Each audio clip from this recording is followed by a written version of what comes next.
जब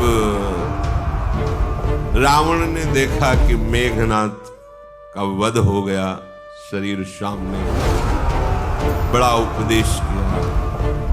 परिवार में जो माताएं बहनें थी उनको बड़ा उपदेश किया। ये नाशवान संसार सबको जाना है, क्यों रो रहे हो? पर उपदेश कुशल बहु तेरे, जे आचरहि ते नर न करे। दूसरे को ज्ञान उपदेश कर रहा है, अपना धर्माचरण कर रहा है। ऐसे ज्ञान का कोई महत्व नहीं होता।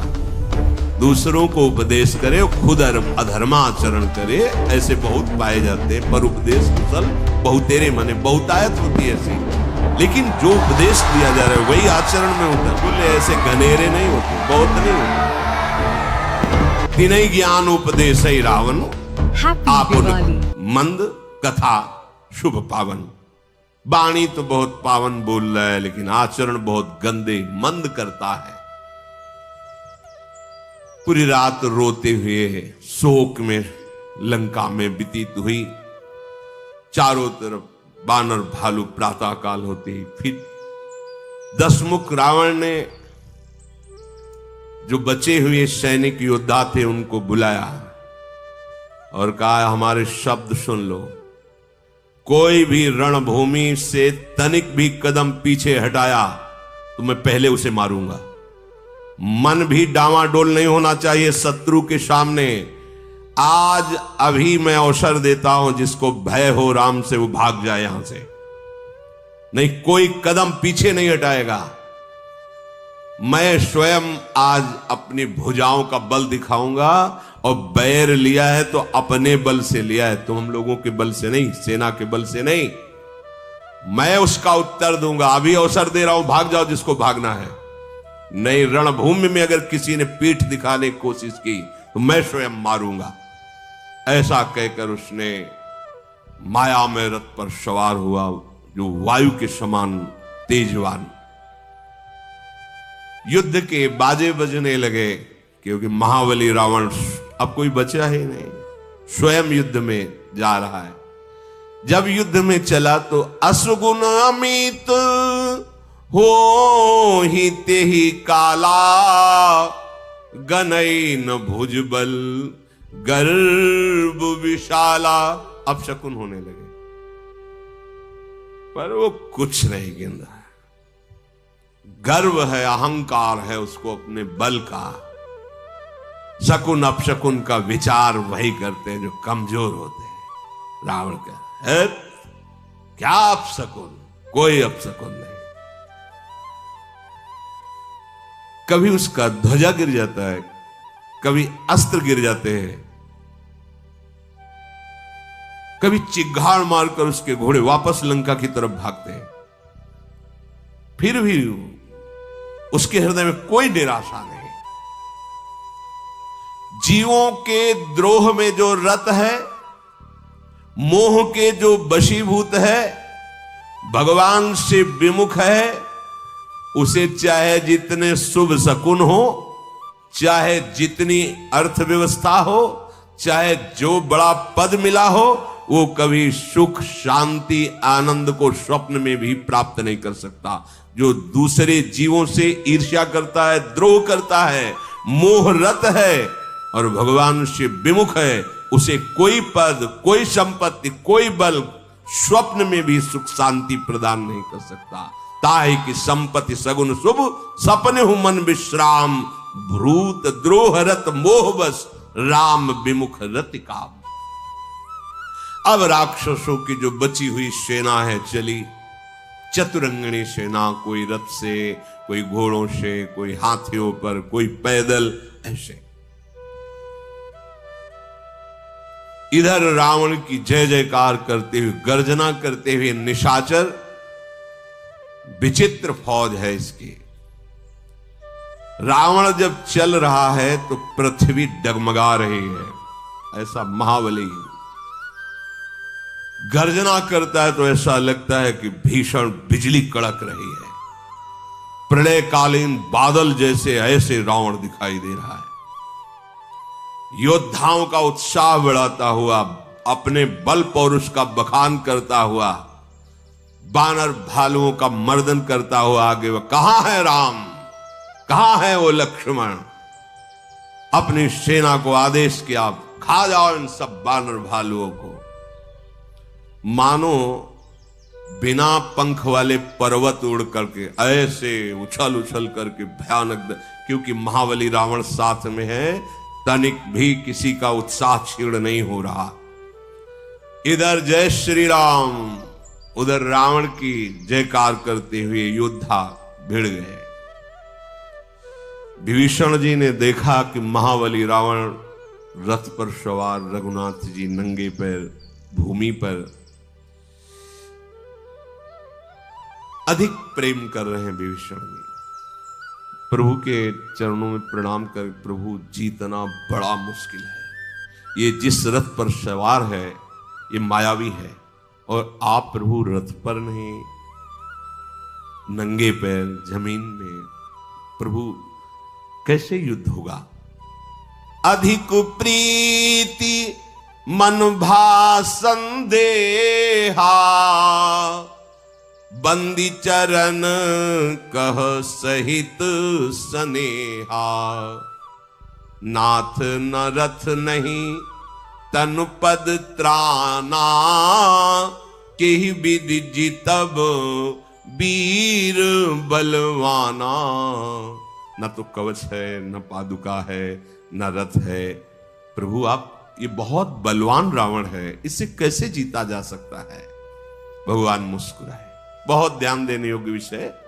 भगवान कह रहे हैं कि तात विभीषण, जिससे विजय प्राप्त किया जाता है वो रथ और होता है। ये सुनहु सखा कह कृपा निधाना, जेहि जय होई सो स्यंदन आना। कृपा निधान भगवान श्री राम ने कहा, हे सखा, जिससे विजय प्राप्त की जाती है वो ये रथ नहीं है, वो दूसरा रथ होता है। क्या रथ होता है? ये रथ सबको चाहिए संसार पर विजय प्राप्त करने के लिए। सौरज धीरज तेहि रथ चाका, सत्यशील दृढ़ ध्वजा पताका। बल विवेक दम परहित घेरे, क्षमा कृपा। भगवान का ये जो परमार्थ स्वरूप युद्ध चल रहा है सबके हृदय में, ये रथ जरूर होना चाहिए। अगर ये रथ नहीं है तो आप काम क्रोध लोभ मोह मद मत्सर इनसे विजय प्राप्त नहीं कर सकते। भगवान कह रहे हैं कि सौरज धीरज तेहि रथ चाका, दो पहिए होते हैं रथ के, शौर्य और धैर्य। इस योद्धा के लिए ये रथ जरूरी है जो परमार्थ पर विजय प्राप्त करना चाहता है। जब आप भगवत भजन करते हैं तो एक तेज प्रकाशित होता है, उसकी वाणी को, उसकी दृष्टि को, उसके भाव को कोई दबा नहीं सकता। शौर्य और धैर्य, बड़े से बड़ा विषय भी उसको विचलित नहीं कर सकता। ये दो पहिए हैं इस रथ के। सबसे बड़ा धैर्य जो रसेंद्री और जनेंद्री को काबू में कर ले, वही धीरजवान कहा जाता है, वही धैर्यवान कहा जाता है। किसी भी प्रकार का दबाव तुम्हारे हृदय में लक्ष्य से हटने की वृत्ति न पैदा कर पावे, सबसे बड़ा शौर्य। धैर्य, रसेंद्री और जनेंद्री, और सब छोड़, दो बात पकड़ो। रसेंद्री और जनेंद्री ये दो तुम्हें विचलित न कर पावे तो मानो रथ के पहिए तैयार हो गए आपके।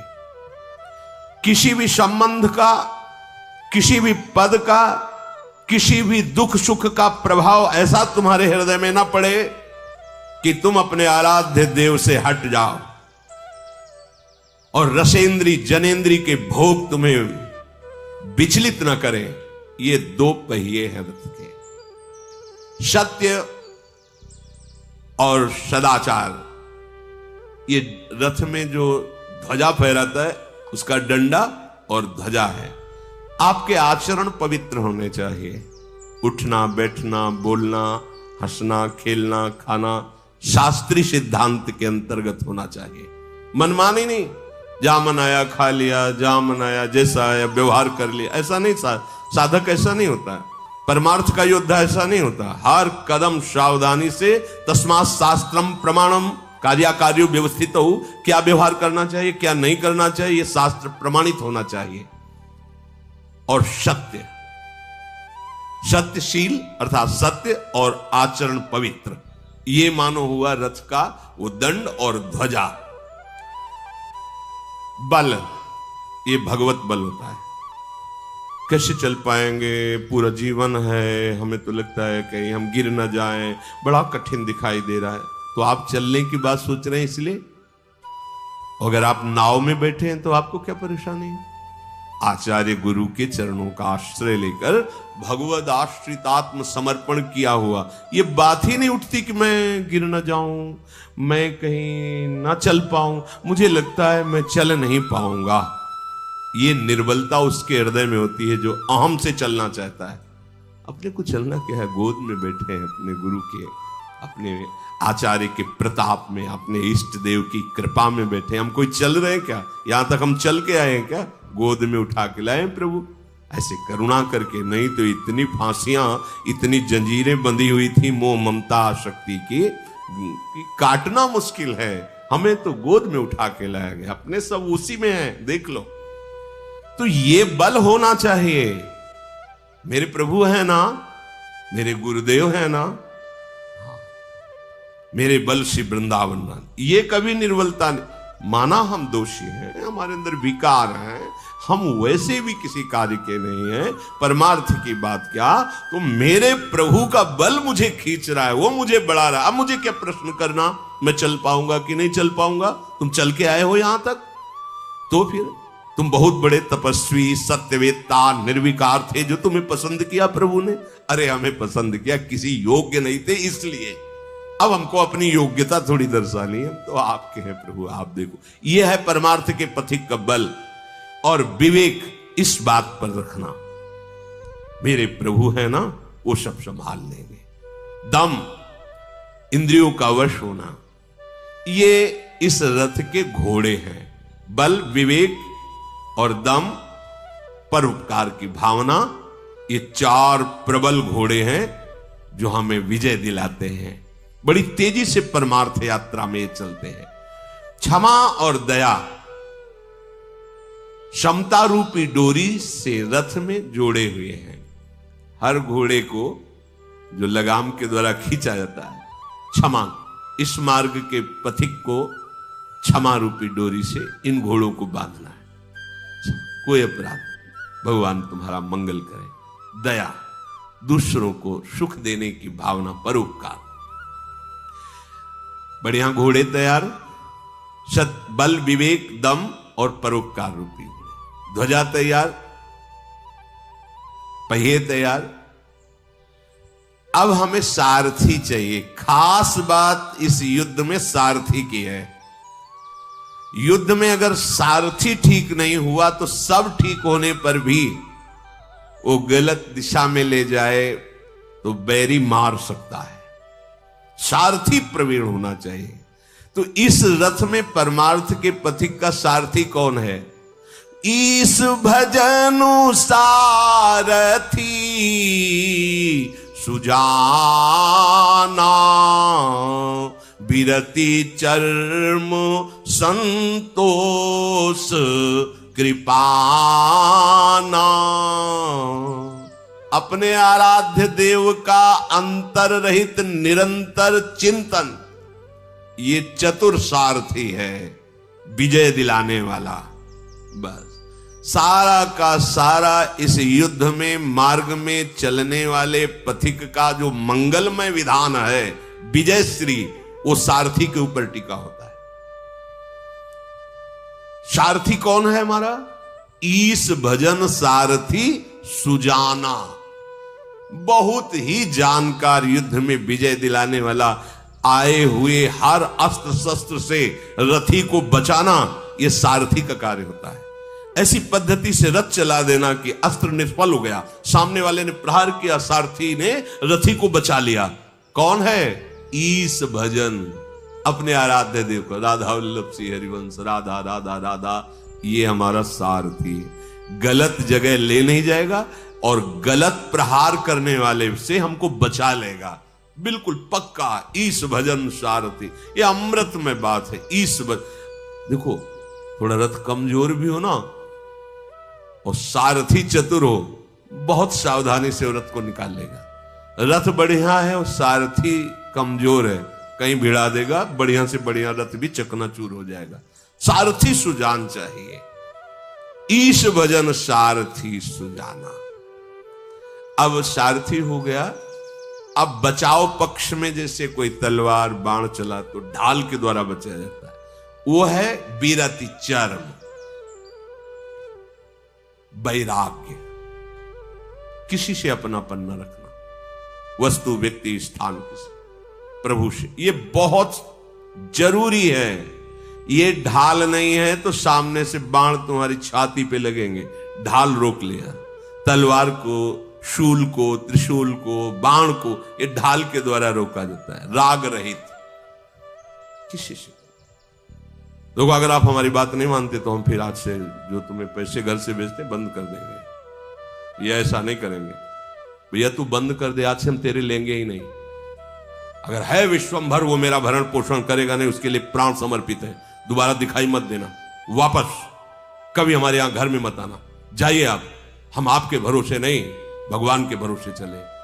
ये बल तो होना चाहिए ना। नहीं, वो फिर नहीं देंगे तो देने वाला तुमने दूसरा चयन कर लिया है। नहीं, वो हमारी कमाई का है, ना हमारा रह गया ना हमारी कमाई रह गई, हमारा प्रभु है, वही करेगा। सब अनुकूल हो जाएंगे, सब तुम्हारे चरणों में झुकेंगे, और जब तुम प्रभु का आश्रय छोड़ दोगे तो उधर सब झुकेंगे। नहीं, बिल्कुल ये कमजोरी हृदय में रहने का मतलब है कि तुम अपने परमार्थ में परास्त हो जाओगे। बाण सीधे छाती पे लगेगा, ढाल तुम्हारे आगे है तो बच जाओगे। ये ढाल है तुम्हारी, किसी भी तरह से तुम्हें तुम्हारे परमार्थिक आश्रय को कमजोर किया जाए, ये प्रहार है, इसे राग रहित होकर बचाओ। हमारा रिश्ता, नाता, संबंध, चाह केवल एकमात्र प्रियाजू से है। सब ले जाओ, मुझे नहीं चाहिए। ये बात नहीं समझ में आ सकती है, आपको नहीं आ सकती है। वो तभी आएगी जब प्रभु समझाएंगे और आप समझना चाहेंगे, तभी समझ में आएगी। आप मत अज्ञान की धरा में फंसिए। कोई तुम्हारा भरण पोषण नहीं करता, प्रभु कर रहे हैं। वो बहुत अच्छी तरह से करेंगे जब आप केवल उनके सहारे हो जाएंगे। आपको बैंक बैलेंस का सहारा है, अपनी जमीन का सहारा है, परिवार का सहारा है, रिश्ते नातों का सहारा है, इसीलिए तुम विक्षिप्त हो। जिस दिन केवल प्रभु का सहारा होगा, प्रभु के सहारे के अनुकूल कोई है तो ठीक है, प्रतिकूल है कृपा कीजिएगा, दोबारा दर्शन मत दीजिएगा। जो भेजते हैं वो मत भेजिएगा, जो भेजा है वो वापस ले लीजिएगा। और जय श्री राधे। हम अपने प्राणों को प्राणनाथ के हवाले कर चुके हैं। अब हमारा जीने का, हमारा मरने का पूरा ठेका हमारे ठाकुर के हाथ में है, मुझे दूसरे के हाथ में नहीं देना है। जैसा प्रभु आप हो परिवार के, दे रहे हो, भरण पोषण हो रहा है, किशोरी जी के अनुकूल चल रहे हो, तुम मान रहे, निमित्त आपको बना दिया। आपने कोई शर्त रख दी, हमारी कोई शर्त मंजूर नहीं। जाइए, हमारी एक ही बस है, मेरा तन मन प्राण समर्पित हो, अभी ले ले या 100 वर्ष बाद ले ले, उन्हीं का है, जैसे वो चलाए। अगर वो भूखे रखना चाहते तो मुझे 56 भोग नहीं चाहिए, अगर वो 56 भोग पवा रहे हैं तो जय हो आपकी। दोनों स्थिति में हमें अपने आराध्य देव, अन्य किसी से संबंध न रखना, मानो युद्ध में ढाल साथ रखना है। यार ढाल तो रखते ही नहीं, वो हमारे मुख्य रिश्तेदार हैं, वो नाराज हो जाएंगे तो गए आप देख लेना। जैसे आंख वाले को दिखाई दे, गिरा तू, कहता नहीं बहुत बढ़िया है, तुझे बाहर से दिखाई दे रहा है, ऊपर तृण लगा हुआ है, नीचे कुआं है, गिर जाएगा। वो कहता है तुम्हें दिखाई दे रहा है कुआं, हमें तो बढ़िया मार्ग दिखाई दे रहा है। वो माया ने बनाया ही इसीलिए ऐसे कि तुम गिरो इसमें। बहुत सावधान। हमें अन्य चिंतन, अन्य आश्रय, अन्य संबंध नहीं मानना यदि इसी जन्म में कल्याण प्राप्त करना है। वैर नहीं करना, भगवत भाव से सब में हमें प्रणाम बुद्धि, नमस्कार बुद्धि। आश्रय नहीं होगा तुम्हारा, शर्त नहीं मंजूर है तुम्हारी। हमारी शर्त पे दस्तखत तो चलो, तुम्हारी शर्त पे अब हमारे दस्तखत नहीं हो सकते। एकमात्र प्रभु का आश्रय। कुछ नहीं था नरसिंह मेहता जी के पास। एक बहुत बड़े धनी मानी जन पसंद किए नरसिंह मेहता के लड़के को। वहां बताया कि महाराज 2-4-10 संत महात्मा मजीरा कर ताल लिए रहते हैं, आप कहां अपनी बेटी का ब्याह करें? बोले हमें पता है सबसे बड़े मालिक प्रभु उनके अधीन है, उनकी भक्ति के। और ऐसे हमारे समधी बनेंगे, और ऐसे का लड़का हमारी बेटी का पति बनेगा, ये हमारा अहोभाग्य है। ब्याह ठाकुर जी नरसिंह मेहता जी, कुछ तो करो, इतना बड़ा रिश्ता तय करवा दिया है। ठाकुर जी तो तय करवाए, और वो ठाकुर जी को ही मान के तो तय कर रहे हैं कि इतने बड़े जगत के मालिक ये भक्त है। नरसिंह मेहता जी का हमारे पास फुर्सत नहीं है, हमारी दिनचर्या ऐसी, हमारे पास समय नहीं। शादी और ब्याह और जो व्यवस्था करनी आप करो। अच्छा चलो हम व्यवस्था कर लेंगे, जो समधी का मिलाप होता है तो साफा बांध के उसमें तो खड़े हो सकते हो, हमसे नहीं होने वाला। आप देखो ठाकुर जी ऐसे प्रार्थना कर रहे हैं जैसे पिता को करनी चाहिए, और जैसे दूसरे से सहयोग लिया जाता है और वो नाना कर रहा हो, ऐसे नरसिंह में ठाकुर जी स्वयं अपनी महिमा से सब नरसिंह मेहता जी को राजी करके केवल साथ राजी करे, तुम साथ बने रहो भैया, सब हम करेंगे। और एक बार नहीं, अनेकों बार उनके जीवन चैत्र में देखा गया, विवश होकर अखिल कोटि ब्रह्मांड नायक परात्पर ईश उनकी सेवा में। क्या अपनापन, बस प्रभु के सिवा किसी से अपनापन नहीं। तो आश्चर्यमय जीवन चरित्र श्री नरसिंह मेहता जी का। कहते हैं भात भरने जब गए तो जैसे ओले की वर्षा होती है, ऐसे सोने चांदी की रत्नों की वर्षा करवाई ठाकुर ने। अरे ये कोई आश्चर्य की बात है? सर्वाश्चर्य में मेरे प्रभु हैं। हम कितने कमजोर हैं कि वो रूठ गया तो, अरे वो रूठे, जगत रूठे रूठे, मेरा स्वामी क्यों? अस्तित्व हमारा स्वामी से है, जगत से नहीं। ये बात समझ में नहीं आती, क्योंकि करोड़ की महानता है, जमीन की महानता है, प्रभु की महानता नहीं है। नहीं चाहिए। हमारी शर्त पे तुम मेरे हो, तुम्हारी शर्त पे हम तुम्हारे नहीं हैं। हमारी शर्त हमारे प्रीतम के मार्ग की पुष्टता, तुम्हारी शर्त संसार के मार्ग की पुष्टता। जैसे किसी ने अरबों रुपए की संपत्ति हमारे नाम कर दी, हम सुखी हो गए? नहीं हो गए। पूरे जीवन भर वो खाती रहेगी हमारे चिंतन को। और थोड़ा हम सयाने होंगे बेच के मौज मस्ती, नहीं। जीवन में भरोसा केवल। एक परसों जब आ रहे थे तो बोर्ड लिए से खड़ा था, ना चिंता हो न भय हो राधा रानी की जय हो। हमने देखा वो बोर्ड हमें दिखा, ना चिंता हो न भय हो राधा रानी की जय हो। ये काहे को परेशान? सच्ची मानो तो अपना बोझा सर पे लिए इसीलिए परेशान हो। अरे देव ना बोझा उनके सर पे जिनका रचा हुआ है। वो कह रहे हैं अनन्य चिंतन तो माम, तू तो केवल मेरा चिंतन कर। और बोले महाराज ये सब तो बोले योगक्षेमम वहाम्यहम, इतने बड़े मालिक ने कह दिया, अब हमें चिंता? कोई बड़ा पदाधिकारी धनी मानी जिसको हम जानते हो वो आके कह दे ये देखो तुम नौकरी सब छोड़ो यार, व्यवस्था साहब हम करेंगे, तुम क्या करोगे? नाच उठोगे। निहाल कर दिया। प्रभु क्या कह रहे? योगक्षेमम वहाम्यहम प्रणत कुटुंब पाल रघुराई एक कवलन, ऐसे उड़िया बाबा। और फिर ट्रेन का स्टेशन अलग है, लेकिन ट्रेन खड़ी होती थी उड़िया बाबा के आश्रम में, हजारों लाखों की भीड़। तो दिखा दिया उनका खेल है। अंतिम रील तक वो दिखा देते हैं कि जो मेरा दास होता है उसका ये वैभव होता है। अगर वो ना दिखावे ना तो वो नहीं देख सकते तुम। ये उनका कार्य है। वो दास के जीवन को दोनों पक्षों में दिखा देते हैं। मेरा दास अगर ऐसा तो ऐसा ना समझो, ऐसा भी। नरसिंह मेहता जी, सुदामा जी, सबरी जी, बड़े बड़े महापुरुषों के दोनों पक्षों को देखो।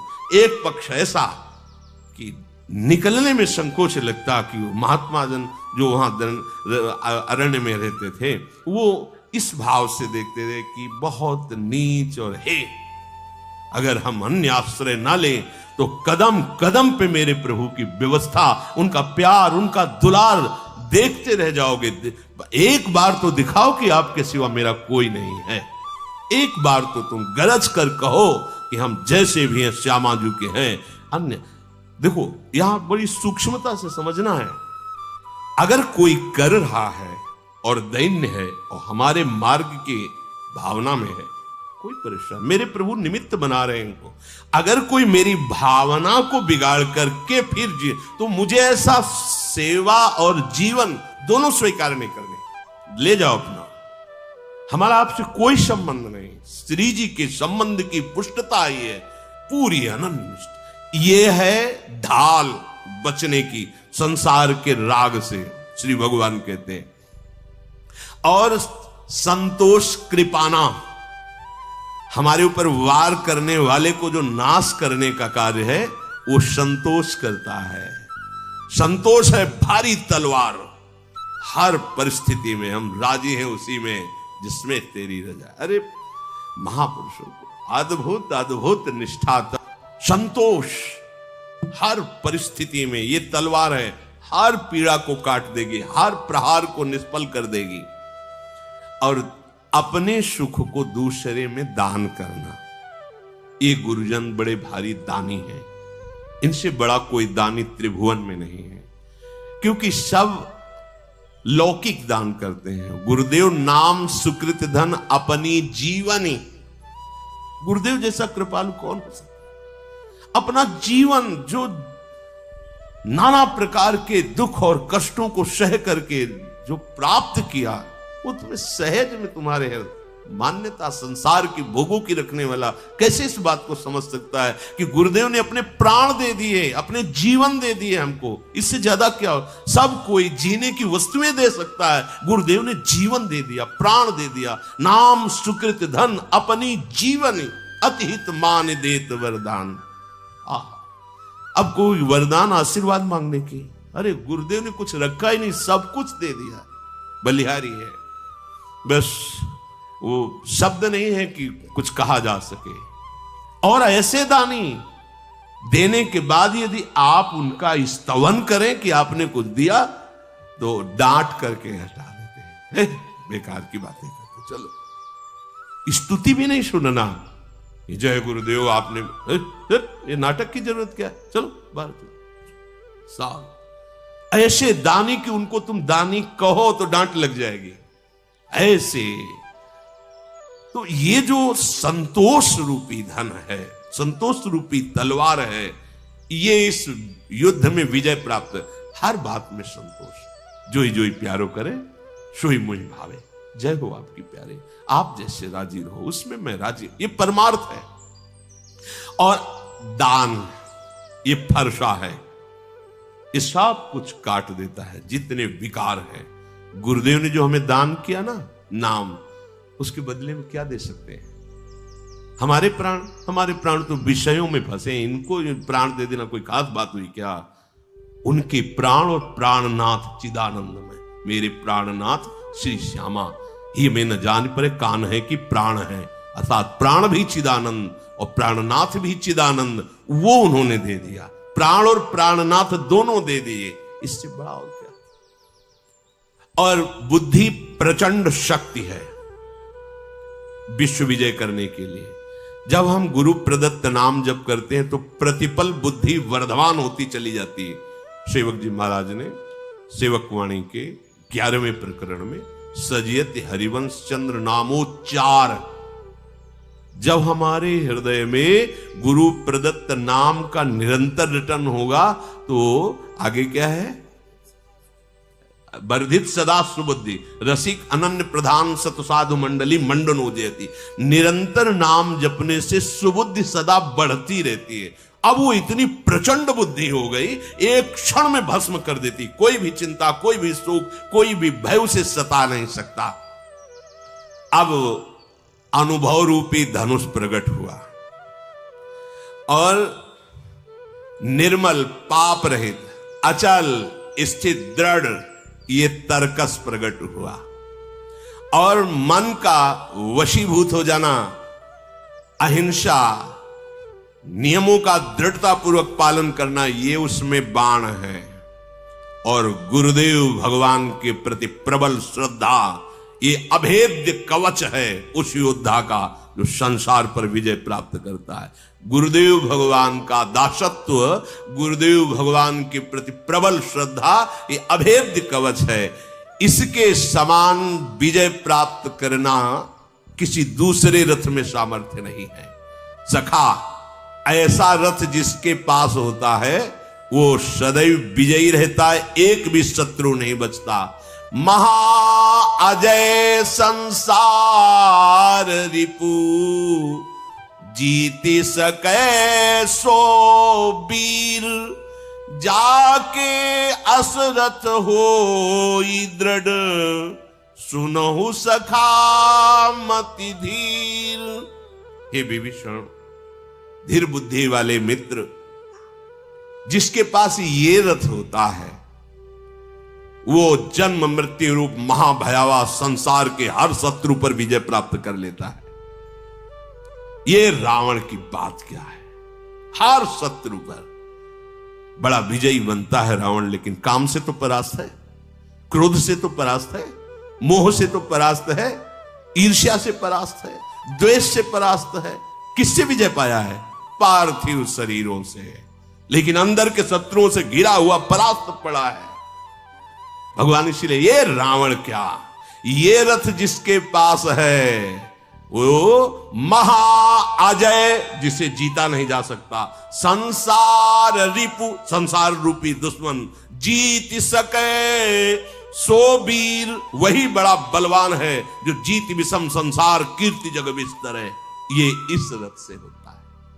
अगर अपने गुरुदेव के चरणारविंद की दृढ़ निष्ठा और दिया हुआ भजन, तो सारथी और कवच अभेद्य, फिर ये सारे लक्षण अपने आप आ जाएंगे। हमें चाहिए गुरुदेव के चरणों का आश्रय लेकर उनका प्रदत्त मंत्र या नाम निरंतर चलाओ। कोई तुम्हें परास्त नहीं, परास्त होते हुए भी तुम्हारी विजय श्री ही होगी। अभी तुम्हें लग रहा है मैं परास्त हो रहा हूं, युद्ध में ऐसा थोड़ी होता कि एक ही बाण में विजय हो गई। देखो ना, कभी वो कभी जीते, कभी इधर जीते, कभी फिर इधर चढ़ाई, लेकिन अंत में विजय किसकी होती है? विजय उसी की मानी जाती है जिसकी अंत में विजय होती है।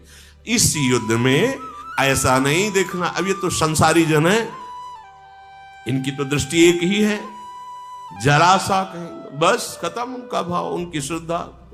युद्ध है, लड़खड़ा सकता है, घुटने टेक सकता है।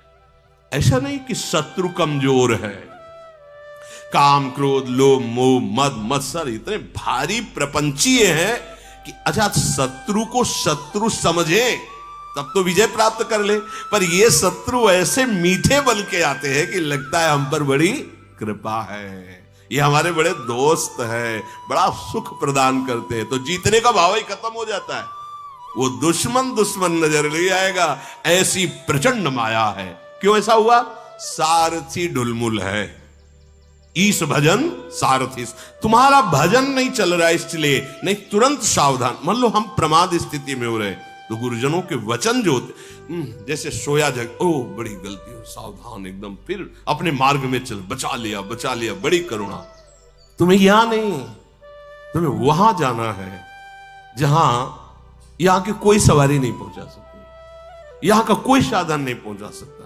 एकमात्र कृपा, ओ कृपा पात्र जन वही है, खड़े रहो यहां। उसको मतलब नहीं है कि कैसे खड़े रहो, खड़े हैं।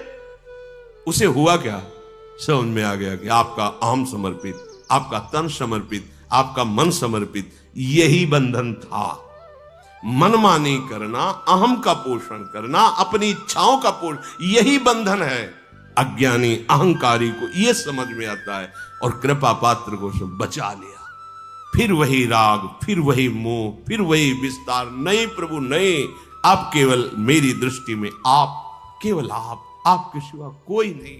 हमारी मार्ग की वृत्ति ऐसे बढ़ती है। ईश भजन सारथी सुजान, सत्संग का सार सारथी ठीक कर लो, सब ठीक हो जाएगा। कवच बांध लो, 2 बातों पे पूरे रथ का हिसाब किताब है। अपने गुरुदेव के चरणों में प्रबल श्रद्धा, उनकी आज्ञा पे रहना ये कवच है, और निरंतर भजन करना ये सारथी है। बकाया से सब अपने आप आ जाएगा, रथ आ जाएगा, घोड़े आ जाएगा, अर्थात सम दम नियम संयम सब अपने आप जागृत हो जाएगा। निरंतर भजन परायण रहिए। वचनों में कभी भी ऐसा भाव मत कीजिए कि मेरे सुख के नाश के लिए वचन है। आज की बात तुम खाओगे नहीं, ये देखोगे नहीं, ये सुनोगे नहीं। न जाने कितनी करुणा में भर करके उन्होंने आपका चिंतन किया और आपकी सुरक्षा के लिए ये बोला, वो तुम्हारी समझ में नहीं आता। क्योंकि माया ग्रसित हो, तुम माया के शत्रुओं को अपना मित्र मानकर उन्हें सुख देने वाला समझते हो, इसलिए तुम्हें ये बुरा लगता है। गुरुवाणी, संतवाणी, भगवत वाणी ये हमें परमानंद प्रदान करने के लिए अहेतु की कृपा करके हमें मिल रही। सच्ची मानिए, सच्ची मानिए, ये बड़ी कृपा है जो हमें कथन श्रवण करने का सौभाग्य मिल रहा है। नहीं, माया समय ही नहीं देती है। 2 बात आज के सत्संग का सार, अपने आचार्य वाणी, गुरुवाणी, संतवाणी ये हमारा जीवन है, और निरंतर भजन ये हमारी यात्रा कराने वाला सारथी है। बड़ी चतुरता से निकाल देगा, कहीं फंसोगे नहीं। निरंतर भजन करोगे तो संतोष अपने आप बना रहेगा, बुद्धि अपने आप प्रचंड हो जाएगी, ज्ञान, वैराग्य, दिव्यता ये अपने आप आपके हृदय में आ जाएगा। भजन सार है जीवन का। जिनकी ये बात समझ में आ गई कि भजन सार है, उन्हें ज्यादा समझना नहीं पड़ेगा और चलना नहीं पड़ेगा, लक्ष्य खुद नजदीक आ जाएगा। ये लक्ष्य चिदानंद है। ऐसे देखो तो बड़ी दूर नगरी, और जब आप शरणागत होकर भजन करोगे तो जितना तुम चल रहे हो उतना चल लो, फिर लक्ष्य चल के तुम्हारे सामने आ जाएगा। ये कृपा होती है। अगर हम बहुत धीरे धीरे चल रहे हैं तो लक्ष्य वहीं प्रकट हो जाएगा, ज्यादा चलना नहीं पड़ता। समर्पित और जो अहंकारी होता है, अहममय होता है,